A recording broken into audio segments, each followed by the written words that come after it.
Good morning, YouTube, and welcome back to the channel. This is IMAX Sports with another video, and today I'm talking about March Madness. Sorry I haven't posted any videos in a while. I had a crazy week, but so I don't know how many of you are aware. I think some or most of you are that me and another channel called Football Whale made a March Madness bracket. We got 11 total people into it, but I think only 10 people actually made their brackets. So we have a 10-person tournament that we're doing. Me and Football Whale are hosting it, and this is what my bracket looks like right now. I made a video introducing the tournament, and I made a video explaining my thought process behind all my picks. This video is going to be going over what my bracket looks like, some of the picks that I got wrong, and other stuff like that. So, for the first round, I got quite a few wrong. Not too many up here. I got Virginia and Missouri wrong at the top. I think that those are two pretty standard ones that a lot of people got wrong. And the second round, I got Kansas and Iowa wrong. I think a lot of people had Iowa going way further, so that didn't really hurt me, but I had Kansas going in the same place. So I thought Kansas was going to do well as a number 3 seed. I think that they were really strong in 2018, the last time they did this, so I expected them to be strong again, but alas, they did not do too hot.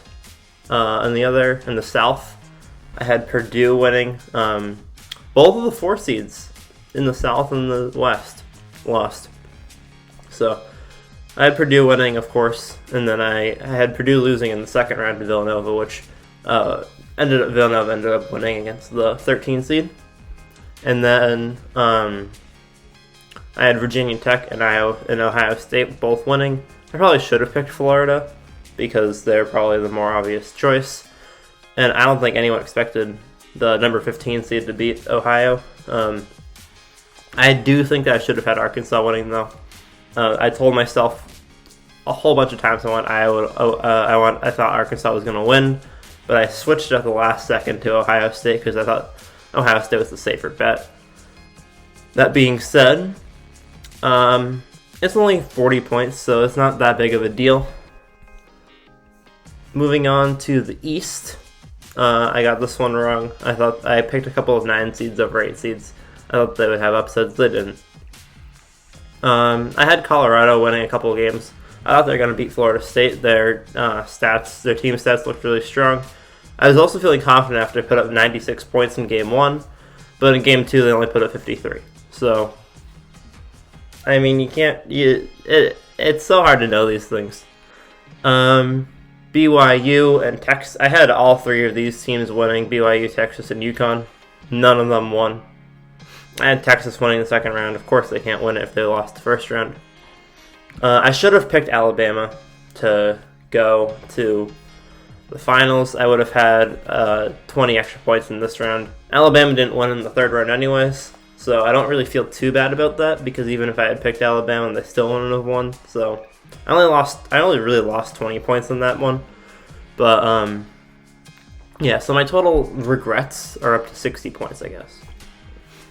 I had Clemson winning this because I think Clemson's a pretty strong team. They're good at football. I picked Clemson because they're good at football, basically.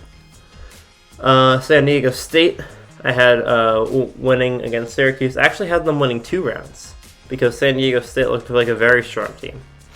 But luckily Syracuse beat West Virginia, so I don't really feel too bad about not picking West Virginia over San Diego State. So that really didn't impact me at all. Tennessee, I had Tennessee winning because they were the 5 seed. And then Illinois versus Loyola Chicago. And then I had Oklahoma winning the next round because Oklahoma looked like a strong team. So Loyola Chicago. I did this in 2018 with my geometry class, as I mentioned before. And I picked Loyola Chicago as an 11 seed to win like 3 rounds. And then they won 4 rounds. And I was like, whoa, that was a pretty heads-up prediction. So this time around, I was like, okay, I want to pick them at least for the first round. I almost picked them. I told myself I was gonna pick them for round 2, and then I realized that they were against Illinois, and I was like, oh shoot. I didn't think Illinois would make it to the Final Four, so I didn't pick them going to the Final Four. But I also didn't think. I also didn't think Illinois would make it to the Final Four, so I didn't pick them going to the Final Four. So I didn't pick them going to the Final Four. So I didn't pick them going to the Final Four. So I didn't pick them going to the Final Four. But I also didn't think I really thought that that Illinois wasn't as strong as the other 1 seeds, so I didn't really pick them going too far. I also thought, but I almost picked Loyola Chicago to win the second round. I never would have picked Oregon State though. So once again, just like UConn, that's another about 20 points. So my regrets are up to about 80 total points. And then I had Houston, right? I had Houston going to the finals. I think if Houston played Illinois, Houston still would have gone to the finals. And yeah, I have 3 of the 4 in the Final Four. This game surprised me. I thought that Michigan was going to come out on top on this one. UCLA is only the 5th team ever to be an 11 seed and make it to the Final Four, so that's pretty cool. And I have Gonzaga as my champion. My prediction for the game is 84-75. They're over Houston, so I have Houston winning against Baylor, and I have Gonzaga winning against UCLA. And yeah, I think that UCLA is a stronger matchup for Gonzaga. I think it gives them a better chance of making it to the finals. So that helps me a lot, because if Gonzaga lost to Michigan, then my bracket would basically be screwed. So I'll take an 80-point drop. My national ranking only dropped about 11,000 people because nobody had UCLA making it that far. This though is my national ranking. I'm ranked number 717,000 out of 15 million. I'm in the 95th percentile of the entirety of ESPN. I've never watched a game of college basketball in my life. I picked these based off of the team stats, the ranking. I analyzed all of the different teams. I analyzed their stats. I analyzed what their teams' records kind of looked like. And I made educated guesses based off of that. I am in the 95th percentile of all of ESPN.com. I got 200 points the first round, 140 the second round, 160 the third round, and I got 3 of the final 4 correct to have 240 points in my 4th round. For the 5th round and 6th round, hopefully I can get all of the points. I think that Gonzaga will likely win the tournament. This game is the only game that I'm concerned about because I think that one can go either way. The Gonzaga game against UCLA, I think, should be an easy win for Gonzaga.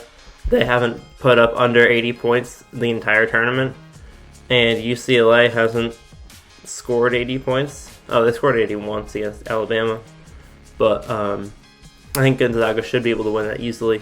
Whoever plays them in the semifinals, though, or in the finals, I don't think they'll put up too much of a fight. Houston put up 87 points against the 15 seed, and Baylor put up 81 points against Arkansas, but other than that, neither of them have put up 80 points the entire time. Gonzaga's put up 98, 87, 83, and 85.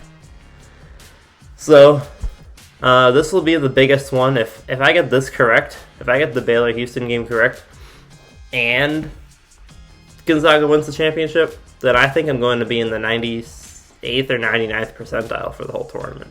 But we'll see how it goes. I'm very curious to see how this ends up. I'm currently in first place, or tied in first, with Nick Bauman in our league. Football Whale is tied in third. He is 90 points behind us, but that's if he just gets one extra game than me. The top 3 all of Gonzaga winning. So I think that one of us, unless Baylor wins the whole thing, one of us is going to win. If Baylor wins the whole thing, then You Can't Guard Dre is probably going to win. But if you look at Football Whale's bracket, I'm 90 points up on him. He has Baylor versus Gonzaga. So, if Baylor wins, then if Baylor wins and Gonzaga wins out, Football Whale is going to get the title for our tournament. If Gonzaga wins, if Houston wins and Gonzaga wins out, then I'm going to get the points for the tournament. The reason why I didn't mention Nick Bauman is because he doesn't have a Final Four team. Nick here had a really strong bracket. His bracket was stronger than mine through the first 3 rounds, by quite a bit actually.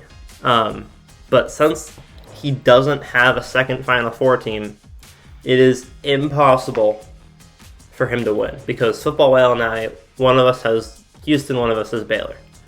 So if one of us is guaranteed to win, and it's 160 points, and Football Whale's down by 90, then it's impossible for Nick Bauman to win, because all three of us have Gonzaga winning. So actually, his prediction for the score was 84-75. Mine was 84-75. His is 85-75. And then he had Alabama winning this game. So if Michigan had won that game, I would be up 80 points on him and 90 points on Football Whale. But again, that's semantics, because everything's worth more than that now. So being up 80 points doesn't mean anything, really. So yeah. This is going a lot better than I expected it to. I thought I was going to do okay. So far, it's gone really well. And yeah, I can't complain. I can't complain at all. If I get the next, so it's really between me, Nick Bauman, and Football Whale. I think Gonzaga's going to win the whole thing, so I don't think that people who picked Baylor have a strong chance of winning, just because the last round is worth so many points. But if Baylor does win it and upset the undefeated Gonzaga team, then I guess we'll see. We will see. So, thank you guys for watching this video. Hope you guys enjoyed. Make sure to comment down below how you guys are doing in your own brackets, if you made your own brackets, and what your thoughts are on the tournament so far. I was really surprised Michigan lost last night. It was like one of the lowest scoring games of the entire thing, and yeah, it was such a low scoring game. I just wasn't expecting it. I don't think very few teams have scored under 50 points in this tournament, so to see Michigan lose by scoring 49 was surprising to me. Yeah, that's really it for this video, so thank you guys for watching. I will be putting out one of these videos to wrap everything up after the tournament ends, after we see the victor, so make sure to stay tuned for that. Again, sorry I haven't been posting too much. I had a really busy week. But yeah, see ya.